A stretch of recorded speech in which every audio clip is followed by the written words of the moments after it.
I have a couple cutting sewing tips for the day. What you're going to want to do before you start cutting your fabric is squaring off your end.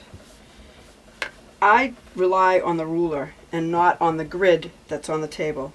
So I look at a line on my ruler and I make sure that it's matching the fold.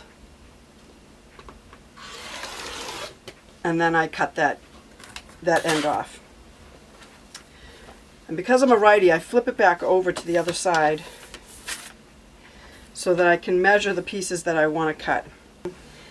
I want to always make sure that the size I want is lined up against the cut edge of the fabric. So I have 1, 2.5 inches. It's lined up all the way. I want to also make sure that I have a line that matches up against the fold. And I want my ruler to hang past the fold.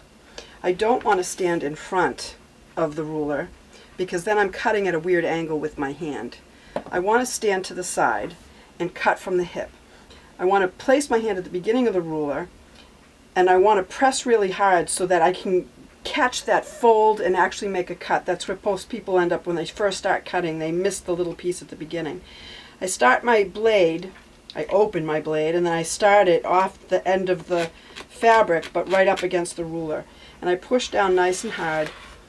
And then when I get to the end of my fingers, I'm going to move my hand up and push down hard with the fingers and with the rotary cutter until I get to the end, and then I'll take it off the end and it'll be a nice straight cut and it won't bow out. So it seems a little weird to cut from the hip, but you're going to get a much better cut that way.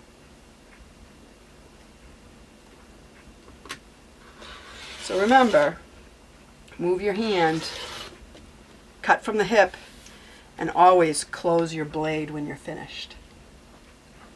That's my helpful tip for the day.